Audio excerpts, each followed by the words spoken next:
आज सबसे पहले बात उस सिस्टम की मैं करने जा रहा हूं जिस सिस्टम ने एक 27 साल के इंजीनियर को मरने के लिए छोड़ दिया। ये मैं सही कह रहा हूं। सिस्टम की आंखों के सामने नोएडा के सेक्टर 150 में युवराज की मौत हुई। लगभग 80 मिनट तक वो अपनी जान बचाने के लिए टॉर्च जलाता रहा, फ्लैशलाइट जलाता रहा। पुलिस मौजूद, बाकी टीम्स मौजूद थी, किसी ने बचाया नहीं। कार का एक्सीडेंट हुआ, कोहरे की वजह से विजिबिलिटी लो थी, लेकिन जी इन्वेस्टिगेशन में मौत की जो असल वजह सामने आई वो हर कोई हैरान हो जाने और परेशान करने के लिए काफी है, शर्मिंदा करने के लिए काफी। बात बड़ी ये भी कि आज भी सिस्टम की इसी नाकारापन का जवाब किसी के पास नहीं।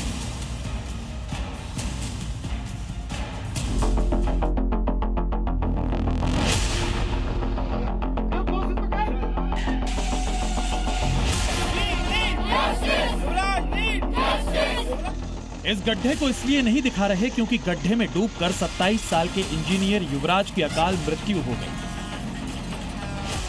हम आपको ये गड्ढा इसलिए दिखा रहे हैं कि इसमें डूबकर नोएडा का सरकारी सिस्टम मौत की मुनादी कर रहा है। ये गड्ढा सिर्फ इसलिए चर्चा में नहीं है क्योंकि इसमें डूबकर युवराज मरता रहा, अपने पापा को बताता रहा। पापा बचाओ, पापा बचाओ। मेरा बेटा तो बचाव के लिए संघर्ष कर रहा था और हमको बोल रहा था, रिपीटेडली बोल रहा था फोन पर जब भी बात हो रही थी कि पापा बचाओ, पापा बचाओ। ये गड्ढा चर्चा में इसलिए है क्योंकि इसमें सिस्टम का दाह संस्कार हुआ है। ये वो सिस्टम है जिसे सर्द रात में ठंडे पानी में उतरने से डर लगता है। ये वो सिस्टम है जिसके पास रबर की बोट तक नहीं है। ये वो सिस्टम है जिसके पास मदद की रस्सी छोटी है। ये वो सिस्टम है जिसके पास गड्ढे के लिए ट्रैफिक डायवर्जन का बोर्ड नहीं है। ये वो सिस्टम है जो सड़क पर खतरे की चेतावनी लगाना नहीं जानता। और ऐसे ही नाकारा और चौपट सिस्टम ने युवराज को मार डाला। यही बैरिकेड, क्या ये पहले इस तरह के बैरिकेड लगे हुए थे? ये 2 दिन बाद लगाए गए हैं। ये जिस दिन हादसा हुआ या उसके पहले कभी नहीं, पहले कभी नहीं लगे थे, कभी भी नहीं, कभी भी नहीं लगे थे जी, कभी नहीं लगे। ये पुलिस वाले के पास कोई साधन नहीं था उस लड़के बचाने के लिए। क्यों? कुछ लोग बुजुर्ग भी थे, जो नौजवान थे पुलिस में, उन पर तैरना नहीं आता था और प्लस में इतनी धुंध, बहुत सारी चीजें थी, कोई इसमें अंदर नहीं गया। व्यवस्था दिव्यांग है और युवराज की मौत प्रमाण है। कहने के लिए नोएडा स्मार्ट सिटी है, लेकिन 16 जनवरी की रात 12 बजे युवराज के साथ जो हुआ उसे जान लीजिए। युवराज गुरुग्राम से नोएडा सेक्टर 150 अपने घर लौट रहा था। सेक्टर 150 मोड़ के पास आगे का रास्ता युवराज को नहीं दिखा क्योंकि कोहरा घना था। उसकी कार पानी और दलदल से भरे प्लॉट के गड्ढे में गिर गई। प्लॉट लोटस बिल्डर को आवंटित मॉल का एरिया है, जिसमें बन रहे मॉल के बेसमेंट में पानी और कीचड़ भरा था। तमीज के मुताबिक कंस्ट्रक्शन साइट पर बैरिकेडिंग होनी चाहिए थी, निर्माण कार्य का साइन बोर्ड होना चाहिए था, लेकिन जी इन्वेस्टिगेशन से पता चला कि ठंड और कोहरे के अलर्ट के बाद भी स्ट्रीट लाइट्स ऑफ थी। नोएडा प्रशासन है उसकी तरफ से यहाँ पर इस रोड पर कोई इंतजाम नहीं किया गया था, क्योंकि जो ट्रैफिक तेज आता है तो ठीक सामने जो टी पॉइंट है यहाँ पर ना तो कोई रिफ्लेक्टर लगा हुआ था और ना ही कोई लाइट की व्यवस्था इस पूरे इलाके में थी। और उसके बाद में जैसे ही युवराज अपनी कार को लेकर के आया और फिर ठीक सामने जो ये पूरा एरिया आप देख रहे हैं, यहाँ से आने के बाद में कार समेत युवराज जो है इस पूरे इलाके में जो देख रहे हैं दीवार तोड़ करके जो कार है वो अंदर दाखिल हो जाती है। हादसे के बाद युवराज करीब 2 घंटे तक जिंदगी से लड़ता रहा। युवराज ने अपने पिता को फोन कर हादसे की जानकारी दी। पिता ने पुलिस को मदद के लिए फोन लगाया, लेकिन यहीं पर सिस्टम का नाकारापन और कातिल चेहरा बेनकाब हो गया। Noida police, Noida fire brigade सब मौके पर पहुंच भी गए, लेकिन युवराज को बचा नहीं सके। जानते हैं क्यों? क्योंकि उस दिन ठंड बहुत ज्यादा थी। पुलिस वाले पानी में नहीं उतरे, पुलिस वालों के पास गोताखोर नहीं था, फायर डिपार्टमेंट के पास रबर बोट नहीं थी। 2 घंटे तक युवराज पानी और दलदल के बीच से मदद का इंतजार करता रहा। अपने पिता को बार बार कहता रहा, पापा मैं मरना नहीं चाहता, लेकिन सिस्टम के नक्कार खाने में तूती गूंज रही थी। सिस्टम बहरा था, अंधा था और बेदर्द भी। मेरा बेटा तो बचाव के लिए संघर्ष कर रहा था और हमको बोल रहा था, रिपीटेडली बोल रहा था फोन पर जब भी बात हो रही थी कि पापा बचाओ, पापा बचाओ। हेल्प हेल्प भी चिल्ला रहा था ताकि कोई जनरल पब्लिक भी उसको मदद के लिए कुछ कर दे। लेकिन ज़्यादातर जो वहाँ भीड़ थी वो तमाशबीन थी और कुछ वीडियो बना रहे थे डांटने पर, तब वो लोग रुके। सही समय पर उचित संसाधन उसको नहीं मिला सपोर्ट के लिए, उसका जीवन चला गया। उसने 2 घंटा संघर्ष किया जान बचाने के लिए खुद से। थोड़ा सा सपोर्ट मिलता तो वो बच सकता था। कसूर सिर्फ सिस्टम का नहीं है, कसूर तमाशबीन चश्मदीदों का भी है। लोग मौके पर थे, युवराज मरता रहा, लोग वीडियो बनाते रहे। एक हिम्मती डिलीवरी बॉय ने युवराज को बचाने की कोशिश भी की, लेकिन उसकी कोशिश भी बेकार ही साबित हुई। मैंने जाके अंदर कम से 30 से 40 मिनट उस भाई को सर्च किया था। मुझसे बोल रहे थे कि अभी 5 मिनट पहले उस लड़के की आवाज़ आनी बंद हुई है, एक बार आप जाके देखो जल्दी से जल्दी, क्या पता वो बेहोश हो गया, कोई दिक्कत हो। मैं कहा ठीक है मैं जाता हूँ। मैं 1.5 घंटे से वो फंसा हुआ था। जब वो लड़का डूब गया था उसके 10 मिनट बाद मेरा ऑर्डर बजा था। मैं तो ऑर्डर लेके जा रहा था नॉर्मली तरीके से, मुझे नहीं पता था कि वहाँ पर कोई ऐसी घटना हुई है। अब युवराज की मौत पर जांच और सस्पेंड का सरकारी तमाशा जारी है, लेकिन सिस्टम की विडंबना देखिए। ना तो नोएडा अथॉरिटी का कोई बड़ा अफसर न पा, न नोएडा पुलिस और ट्रैफिक पुलिस में किसी का सस्पेंशन हुआ, न युवराज की मौत के जिम्मेदार बिल्डर पर हत्या का मुकदमा दायर हुआ। इसलिए कहते हैं कि देश की संसद से 30 किलोमीटर की दूरी पर यह राष्ट्रीय शर्म की घटना हुई। इसे सबने देखा, आप भी देखिए और अलर्ट रहिए। क्या पता सिस्टम के सौजन्य से पता नहीं अगला नंबर किसका आ जाए। नोएडा से ब्रजेश तिवारी और नीरज गौड़ के साथ ब्यूरो रिपोर्ट, जी मीडिया। अब एक और सवाल है जो उठाया है सपा सांसद जियाउर रहमान के पिता और AIMIM के प्रवक्ता ने। ये दोनों नेता उत्तर प्रदेश की योगी सरकार को बुलडोजर और एनकाउंटर पर मारे गए मुसलमानों पर जुल्म बता रहे हैं। आखिर इन दोनों को योगी से इतनी प्रॉब्लम क्या है, इस रिपोर्ट में उसकी इनसाइट समझिए।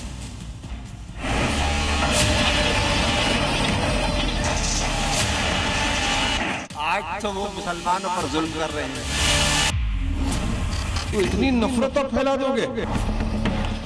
सुना आपने, सरकारी जमीन पर बने अवैध मस्जिद मदरसों का अतिक्रमण बुलडोजर ने हटाया तो मुसलमानों पर जुल्म हो गया।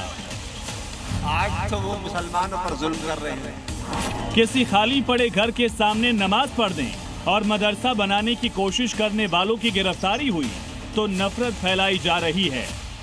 तो इतनी नफरत तो फैला दोगे। मजहब के नाम पर सियासत करने वाले ये लोग जाने कौन सी किताब पढ़कर आए हैं जो इन्हें किसी भी तरह की कानूनी कार्रवाई मुसलमानों पर जुल्म और नफरत ही दिखने लगती है। ये सियासतदान दुहाई तो संविधान की देते हैं, मगर कानून और संविधान का इस्तेमाल होने पर इन्हें सब दुश्मन नजर आने लगते हैं।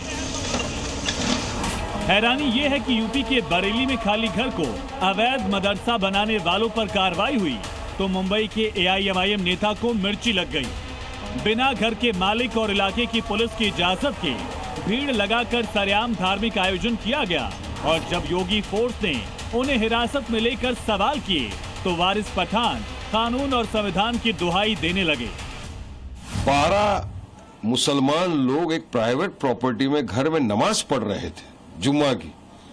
कोई वीडियो बनाता है, पुलिस को देता है, पुलिस आके सबको अरेस्ट कर लेती है।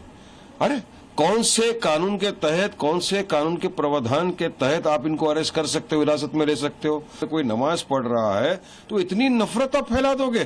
कानून, कायदा, संविधान सबका तुमने खात्मा कर दिया। दरअसल यूपी की योगी सरकार कानून व्यवस्था पर टोटल कंट्रोल करने में जुटी है। चाहे अपराधी हो या फिर गैंगस्टर, गौ तस्कर हो या कब्जा गैंग, बाबा का बुलडोजर हर किसी पर चल रहा है। आप देखते होंगे ना उत्तर प्रदेश का बुलडोजर जब चलता है, अच्छे माफियाओं की गर्मी शांत कर देता है। मगर जब हिंसा का शिकार हुए संभल में सरकारी जमीन से कब्जा हटाने के लिए योगी फोर्स अवैध मदरसों और मस्जिदों पर बुलडोजर चला रही है तो संभल से समाजवादी पार्टी के सांसद बर्क के पिता इसे मजहब से जोड़ने लगे, मुसलमानों पर जुल्म बताने लगे और तो और योगी सरकार को धमकाने से भी बाज नहीं आए। आज तो वो मुसलमानों पर जुल्म कर रहे हैं और हमारी बर्बादियों पर बुलडोजर चला जा रहा है। हमारी मसाजिद पे, मदारिस पे, वक्फ बोर्ड की इमलाक पे कब्जा किया जा रहा है और जो आज हमको कमज़ोर समझ रहे हैं, कल ये हो सकता है उनको भी इस मतलब ये है ऐसे हालात का सामना करना। सवाल है कि आखिर कहां हुआ मुसलमानों पर जुल्म, कहां हुआ मजहब देखकर बलात्कार? ममलूक रहमान बर्क के पास क्या कोई उदाहरण है, या फिर बस योगी सरकार को टारगेट कर संभल के मुसलमानों का वोट हथियाना है? जनता ने तय किया कि देश के संसाधनों पे एक का अधिकार वाली सरकार नहीं, देश के संसाधनों पे सभी के अधिकार वाली सरकार चाहिए, इसलिए भारतीय जनता पार्टी की सरकार आई। लेकिन ये जो लोग स्पेशल राइट स्पेशल चॉइस चाहते हैं ना, वो स्पेशल राइट और स्पेशल चॉइस के लिए एक देश ले चुके हैं। अगर नहीं अच्छा लग रहा है उधर का रुख कर सकते हैं। जाहिर है अगले साल 2027 में यूपी का विधानसभा चुनाव है, जिसके लिए बर्क और वारिस पठान जैसे मजहबी नेता अभी से मुसलमानों को भड़काकर अपना वोट बैंक एकजुट करने की कोशिश में हैं, क्योंकि इन्हें किसी भी सूबे के विकास और कानून व्यवस्था से कोई मतलब नहीं। मतलब है तो बस मजहब के नाम पर अपनी सियासत चमकाने से। ब्यूरो रिपोर्ट, जी मीडिया। योगी फोर्स की जिस कानून व्यवस्था पर भाईजान सवाल खड़ा कर रहे हैं, उसका असर मैं दिखाता हूं आपको। यूपी में गौकशी और गौ तस्करी पर योगी सरकार के सख्त रुख का एक बार फिर नजीर सामने आए। प्रतापगढ़ से लेकर औरैया तक पुलिस मुठभेड़ में वांटेड गौ तस्करों पर कार्रवाई की गई।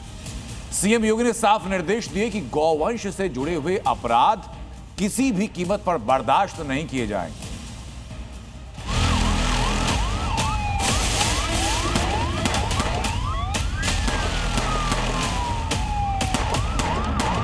गौ माता को कटने नहीं देंगे, अवैध बूचड़खानों को खुलने नहीं देंगे। गोकशी या गो तस्करी योगी फोर्स छोड़ेगी नहीं।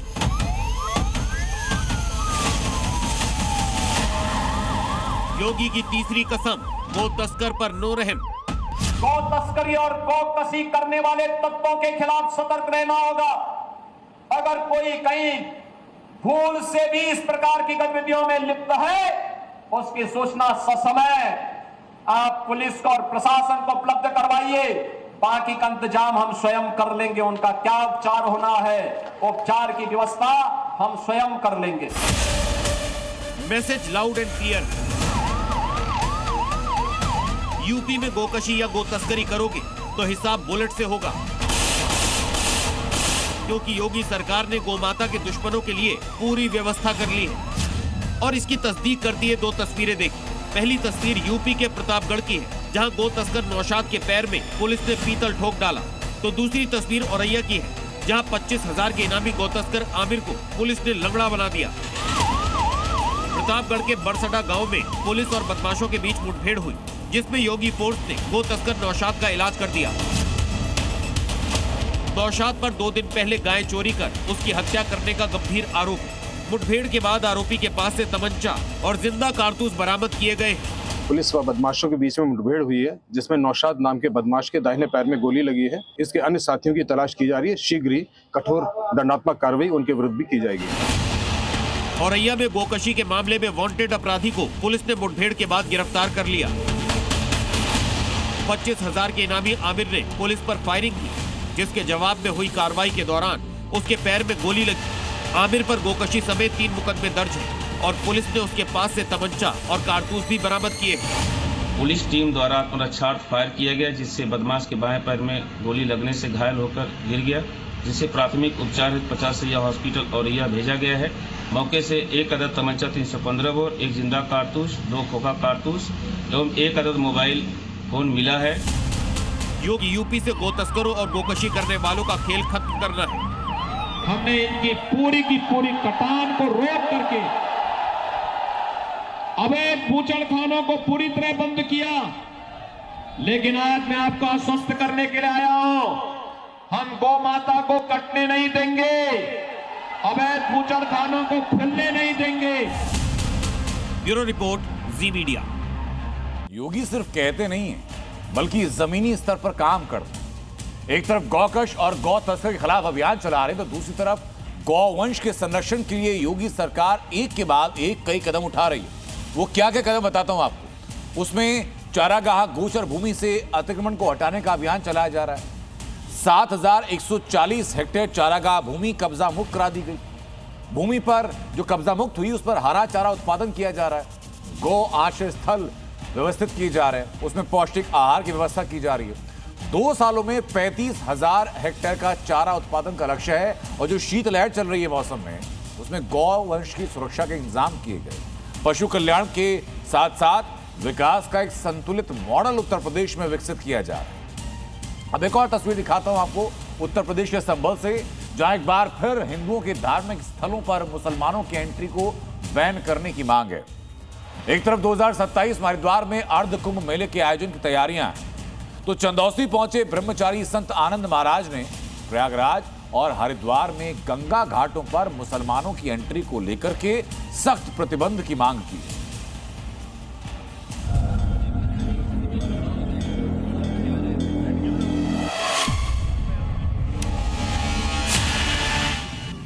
यूपी में कांवड़ यात्रा के दौरान मुस्लिमों की एंट्री बैन के बाद अब प्रयागराज महाकुंभ माघ मेले में भाईजान की एंट्री बैन की मांग उठी। नवरात्रि में दुर्गा पंडाल और मथुरा की ब्रज की होली में एंट्री बैन की मांग हुई। फिर हरिद्वार में हर की पैड़ी पर गैर हिंदुओं के प्रवेश बैन वाले बोर्ड देखे गए। अब संभल से एक बार फिर हिंदुओं की धार्मिक आस्था के साथ खिलवाड़ का मुद्दा उठा है। संभल के चंदौसी पहुंचे ब्रह्मचारी संत आनंद महाराज ने प्रयागराज और हरिद्वार के गंगा घाटों पर मुस्लिमों की एंट्री पर बैन का खुला समर्थन किया है। संत आनंद महाराज ने कहा कि हिंदुओं के सभी धार्मिक तीर्थ स्थलों पर मुस्लिमों की एंट्री पर नियम बनाकर प्रतिबंध लगाया जाना चाहिए और नियम तोड़ने पर 10 साल की सजा का प्रावधान भी किया जाना चाहिए। फिर हिंदू बेटी बेटियों को ये फुसलाते हैं, लव जिहाद करते हैं और हमारी पूजा सामग्री में अनर्गल चीजें मिला करके ये वैदिक सनातन धर्म की पवित्रता को नष्ट करते हैं। इन पे तो कड़क से कड़क एक कठोर से कठोर कार्रवाई का प्रावधान होना चाहिए। अगर कोई तीर्थ स्थलों में अगर पकड़ा जाता है, देवालयों में पकड़ा जाता है, तो कम से कम 10 साल की सजा होना चाहिए। संत आनंद महाराज ने इस मांग के पीछे तर्क दिया कि हिंदू तीर्थ स्थलों पर कुछ मुस्लिम कारोबारी धार्मिक गतिविधियों की आड़ में अराजकता फैलाते हैं और हिंदुओं की धार्मिक आस्था के साथ खिलवाड़ करते हैं। मगर आनंद महाराज की ये मांग मुस्लिम धर्मगुरुओं को नागवार गुजर रही है। मैं ये मानता हूं कि ऐसा बयान संत का हो नहीं सकता। संत ऐसा बयान नहीं देता। ये तो नफरत को और बढ़ाने की बात कर रहे हैं महाराज जी, और ये राष्ट्रीय गौ समिति के उपाध्यक्ष भी हैं। इनको इस तरह के बयान देने से पहले शर्म करनी चाहिए। सिर्फ मुस्लिम धर्मगुरु ही नहीं बल्कि मुसलमानों के रहनुमा बनने का दावा करने वाले सियासतदान भी हिंदू धर्म स्थलों से मुसलमानों को दूर रखने वाली बात पर भड़के हुए हैं। ये अनटचेबिलिटी है, ये संविधान के खिलाफ है, ये राइट टू इक्वालिटी के खिलाफ है। आप बोलेंगे उस इलाके में नहीं आना बोले तो कैसा होगा भाई? किस बुनियाद पे करेंगे आप? हालांकि दावा किया जा रहा है कि हरिद्वार में सनातन परंपरा के सम्मान में अंग्रेजी शासनकाल के दौरान भी गंगा क्षेत्र में मुस्लिमों की एंट्री पर प्रतिबंध का नियम था, जिसे बाद की सरकारों ने वोट बैंक की राजनीति के चलते हटा दिया। पहली बार तो हुआ नहीं नियम, पहले से ही नियम है। और मुझे नहीं लगता कि दूसरे धर्म का कोई व्यक्ति गंगा जल का स्नान करेगा। मक्का मदीना जैसे स्थान पर कोई हिंदू तो जा नहीं सकता, प्रवेश वर्जित है। लेकिन अच्छा लगे अगर कोई मुस्लिम ये कहे कि मैं गंगा स्नान करके पवित्र होकर सनातन में आना चाहता हूँ। फिलहाल संत आनंद महाराज की इस मांग को लेकर प्रशासन या सरकार की ओर से कोई आधिकारिक प्रतिक्रिया सामने नहीं आई है, लेकिन उनके बयान ने एक बार फिर धार्मिक स्थलों पर गैर हिंदुओं के प्रवेश की परमिशन को लेकर नई बहस छेड़ दी है। ब्यूरो रिपोर्ट, जी मीडिया। उत्तराखंड के ऋषिकेश में अवैध मदरसे का मामला जब सामने आया, उसके सामने आने के बाद हिंदू संगठन वहां प्रदर्शन कर रहे हैं। मेरे बराबर में आप तस्वीर भी देखेंगे उसकी। हिंदू संगठनों ने आरोप लगाया कि दुकान के अंदर अवैध मदरसा चल रहा था। यही नहीं, आरोप यह भी है कि मदरसे में शिक्षा देने वाली जो मौलवी हैं उनका आधार कार्ड फर्जी है। इन दोनों चीजों को लेकर के आपत्ति दर्ज की गई। जो मदरसा पहले बाहर था, बंद हुआ, दुकान के अंदर कैसे शिफ्ट हुआ, एक रिपोर्ट जरा देखिए।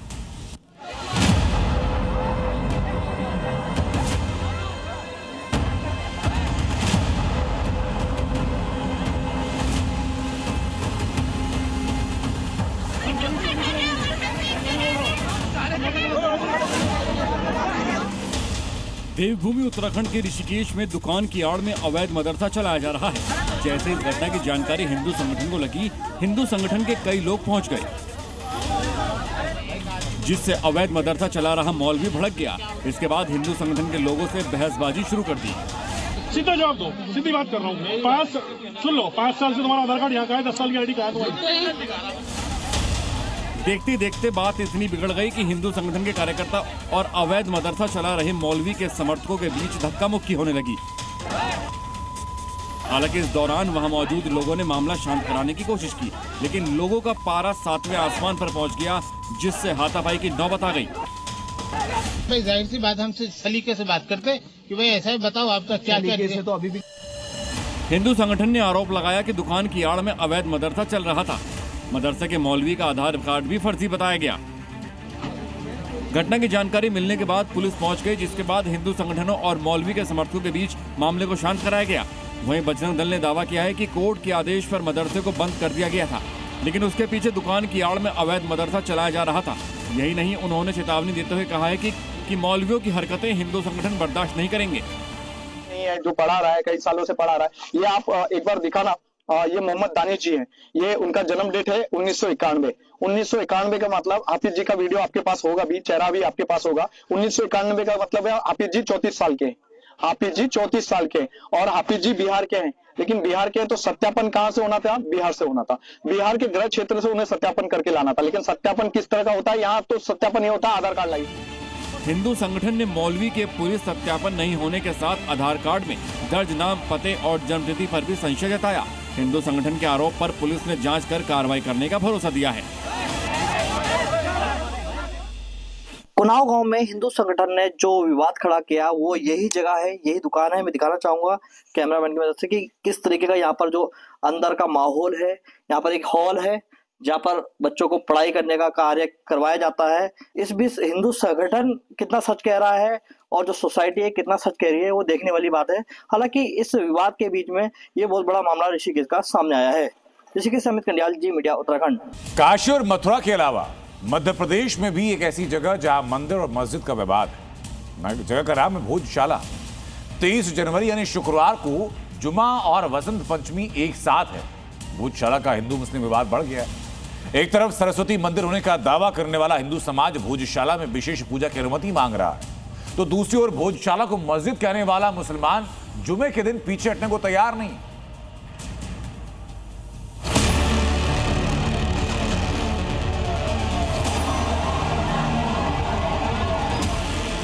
मध्य प्रदेश के धार का भोजशाला एक बार फिर विवादों के घेरे में है।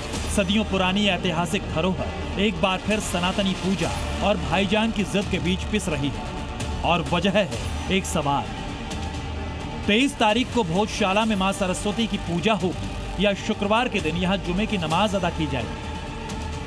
अब ये सवाल कानून की दहलीज तक पहुंच चुका है। दरअसल वसंत पंचमी यानी सरस्वती पूजा में अब सिर्फ 4 दिन बचे हैं और हर साल वसंत पंचमी पर यहां भव्य पूजा होती है।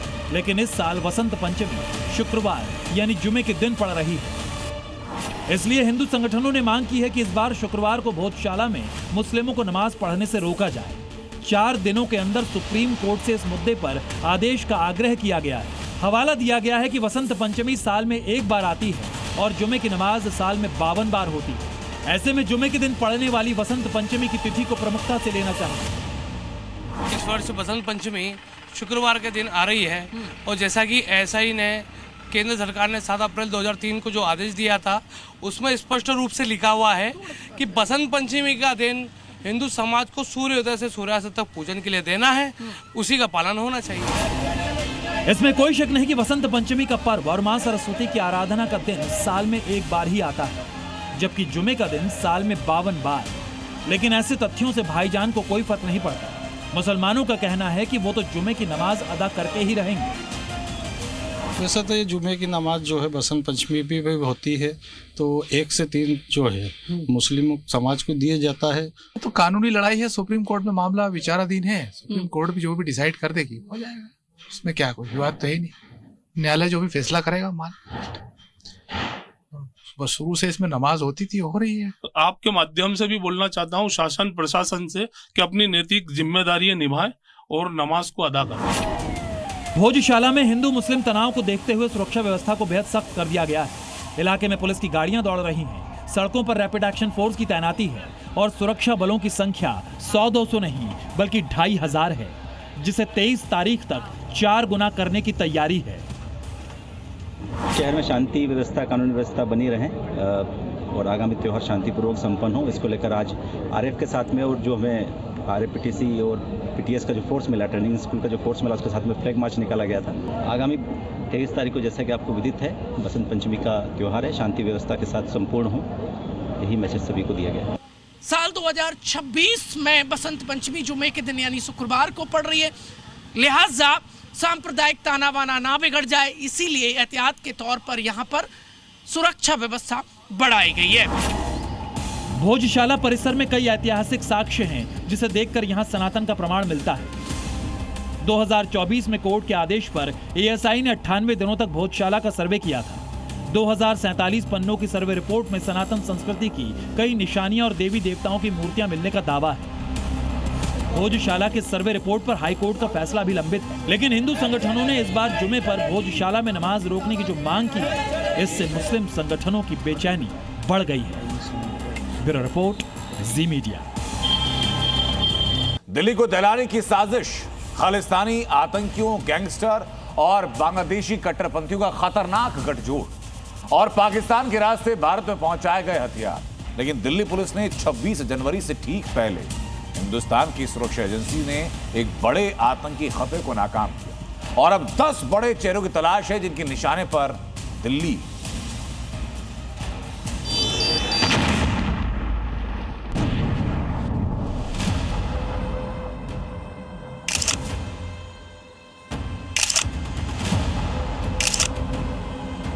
दिल्ली पर फिर मंडराया आतंकी खतरे का साया।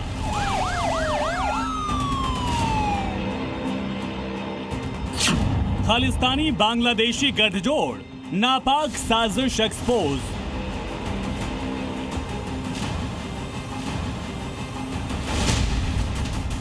इन 10 शहरों को गौर से पहचान लीजिए। ये दिल्ली NCR में कहीं भी मौजूद हो सकते हैं और राजधानी को दहलाने की साजिश में जुटे हो सकते हैं। जैसे धमाके दिल्ली में 2 महीने पहले हुए थे, उसे दोहराने की कोशिश में जुटे हो सकते हैं। खुफिया एजेंसियों के इनपुट के मुताबिक खालिस्तानी आतंकी संगठन और बांग्लादेशी कट्टरपंथी नेटवर्क दिल्ली समेत कई बड़े शहरों को निशाना बनाने की फिराक में थे। सूत्रों के मुताबिक पंजाब के कुछ गैंगस्टर विदेश से संचालित खालिस्तानी और कट्टरपंथी हैंडलर्स के लिए फुट सोल्जर की भूमिका निभा रहे हैं। ये हैंडलर अपने एजेंडे को आगे बढ़ाने और भारत की आंतरिक सुरक्षा को बाधित करने के लिए क्रिमिनल नेटवर्क का इस्तेमाल कर रहे हैं। अलर्ट के मुताबिक ये गैंगस्टर हरियाणा, दिल्ली, NCR, उत्तर प्रदेश और राजस्थान में एक्टिव हैं और धीरे धीरे खालिस्तानी आतंकी संगठनों से संपर्क बढ़ा रहे हैं।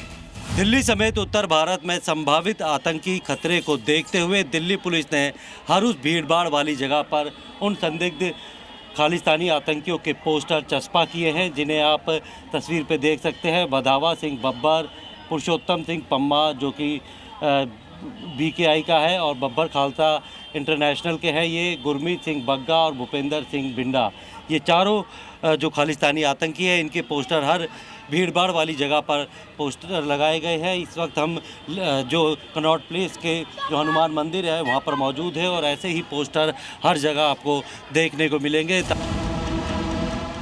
मतलब ऑपरेशन खालिस्तान को पूरा करने के लिए खालिस्तानी आतंकी संगठन के हैंडलर पाकिस्तान, UK, जर्मनी और कनाडा से भारत के खिलाफ आतंकी एजेंडा चला रहे हैं। खतरे की गंभीरता को देखते हुए खुफिया विभाग ने 10 मोस्ट वांटेड आतंकियों की लिस्ट देश भर की पुलिस को भेजी है।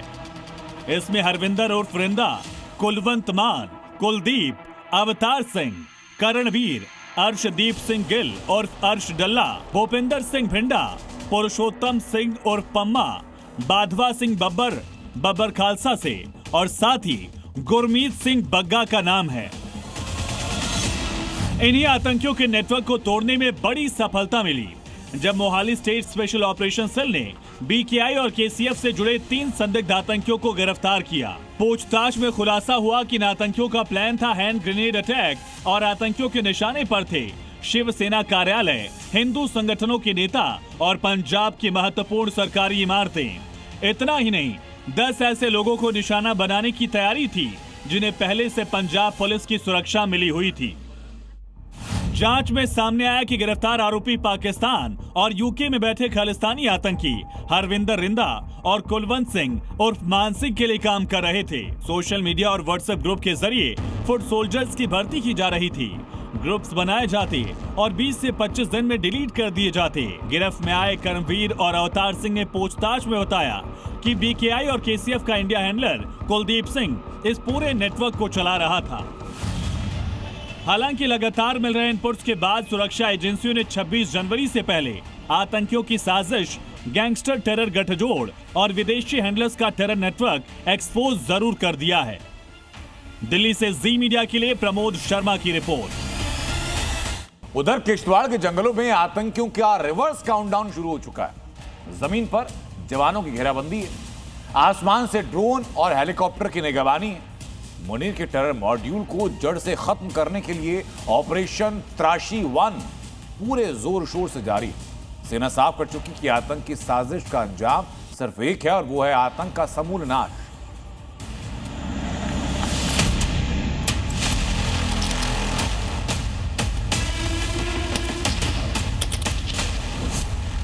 मुनीर के गुर्गों का जहन्नुम का टिकट कटना तय है।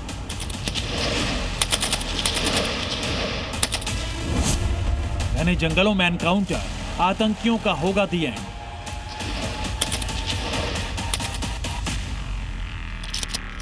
सुरक्षा बलों ने जम्मू कश्मीर के किश्तवाड़ में आतंक के खिलाफ सबसे बड़ा अभियान छेड़ दिया। ऑपरेशन त्राशी 1 के तहत आतंकियों की कब्र खोदने की पूरी तैयारी है, क्योंकि सुरक्षा बलों ने आतंकियों को चारों तरफ से घेर लिया और मुनीर के टेरर आर्मी का बच पाना अब नामुमकिन है। जमीन से आसमान तक हिंद की सेना उन आतंकियों की तलाश में जुटी है जो किश्तवाड़ के घने जंगलों में छिपे हुए हैं। जम्मू कश्मीर के किश्तवाड़ के सिंहपुरा इलाके में ऑपरेशन तराशी 1 ऑपरेशन जो है वो कल देर शाम से चल रहा है। सुरक्षा बलों को 3 आतंकियों की यहां पर मौजूदगी की खबर जो है वो मिली थी, जिसके बाद कल देर शाम ये ऑपरेशन शुरू हुआ। आपको बता दें कि 3 जैश ए मोहम्मद के आतंकी सुरक्षा बलों ने घेरे हुए हैं और जो ताज़ा अपडेट है उसके मुताबिक लगातार गन फाइट जो है वो सुरक्षा बलों और आतंकियों के बीच में जारी है। इसमें जम्मू कश्मीर पुलिस के स्पेशल ऑपरेशन ग्रुप, भारतीय सेना और सीआरपीएफ का यहाँ पर टुकड़ियां जो है वो शामिल है। किश्तवाड़ के ऊपरी जंगली इलाके सोनार में आतंकियों ने अपना ठिकाना बना लिया। यहां सेना की व्हाइट नाइट कोर का आतंकियों के खिलाफ ऑपरेशन त्राशी 1 जारी है। इसी दौरान आतंकियों से जवानों की मुठभेड़ हुई, दोनों ओर से फायरिंग की गई और 2 से 3 आतंकियों को जवानों ने घेर लिया है। आतंकियों की तलाश थमी नहीं है, पूरे इलाके पर ड्रोन से निगरानी रखी जा रही है। स्निफर डॉग्स को भी सर्च ऑपरेशन में लगाया गया है। जम्मू कश्मीर पुलिस, भारतीय सेना और सीआरपीएफ तीनों एजेंसीज मोर्चे पर डटी हुई है। साफ है, हिंदुस्तान में मौजूद मुनीर के आतंकी गुर्गों का जहन्नुम का टिकट कटने ही वाला है, क्योंकि आर्मी चीफ पहले ही साफ कर चुके हैं कि ऑपरेशन सिंदूर अभी खत्म नहीं हुआ है। As you may be aware, Operation Sindoor remains ongoing.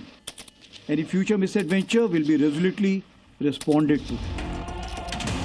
Jaish के इन कायर आतंकियों ने हमेशा की तरह छिपकर वार किया, लेकिन अब हर गुजरता वक्त उनके लिए भारी पड़ रहा है, क्योंकि दिन में जंगलों के रास्ते सेना का सर्च ऑपरेशन जारी है, तो रात में कोहरे का फायदा उठाकर भागने की कोशिश नाकाम करने के लिए आसमान से लगातार निगरानी रखी जा रही है,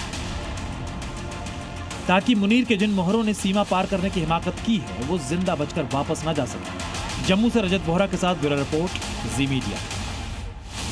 पाकिस्तान में आतंकी आकाओं के बीच खलबली है। घाटी में घुसपैठ की हर कोशिश नाकाम होने से आतंक के सरगना बौखलाए। ऑपरेशन सिंदूर के बाद टेरर फैक्ट्री में फैली मायूसी और हताशा साफ दिख रही है और हालात ये कि अब हाफिज सईद के गुर्गे नाकामी छिपाने के लिए भारत को धमकी देने पर उतारू। खाक में मिल गया लश्कर तैयबा का मरकज, बाल बाल बचा इसका आका हाफिज सईद। लहूलुहान हो गई इसे शरण देने वाली फौज, लेकिन रस्सी चल गई, ऐंठन नहीं दी। पीओके में फिर फड़फड़ा रहा है लश्कर तैयबा का कमांडर आमिर जिया। आतंकिस्तान से आती गिदड़ भभकी की ये नई खेप है। ये सबूत है उस शहबाज शरीफ सरकार का जो कहती है कि पाकिस्तान में आतंकवादी नहीं पलते, पाकिस्तान शांति चाहता है।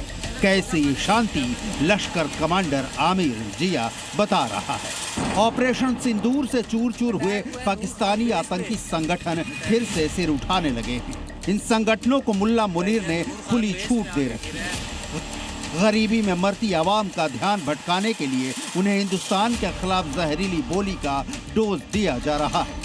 लश्कर का ये कमांडर खुश हो रहा है कि बांग्लादेश में सनातनियों का मोहम्मद यूनुस सरकार नरसंहार कर रही है। इस लश्कर आतंकी के लिए अकेले सीएम योगी आदित्यनाथ ही काफी हैं, जिन्होंने हर गजवाए हिंद वालों को क्लियर कट मैसेज दिया। मैं इस बात को भी स्पष्टता के साथ कह सकता हूं, गजवाए हिंद का सपना कयामत के दिन तक भी साकार नहीं होगा। लश्कर के पीओ के विंग के एक कार्यक्रम में बोलते हुए आमिर जिया ने जमकर भारत विरोधी बयानबाजी की है।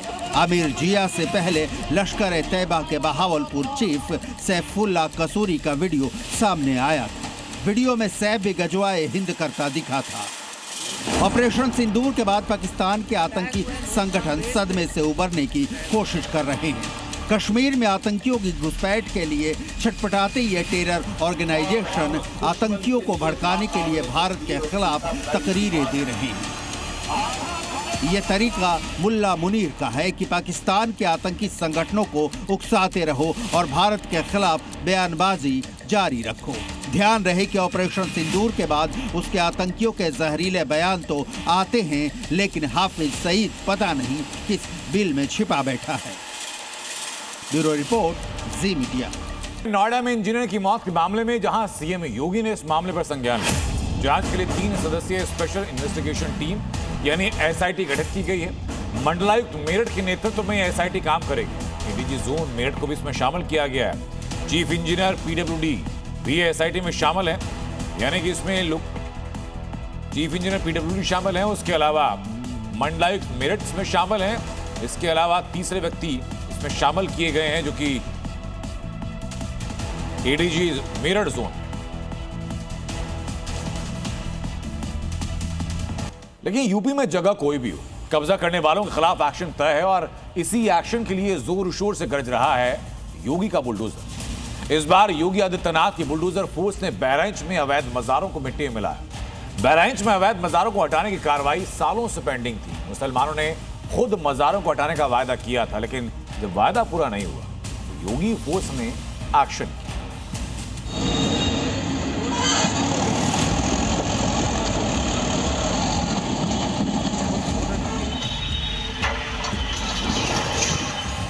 चला बाबा का बुलडोजर, अतिक्रमण हो गया बराबर।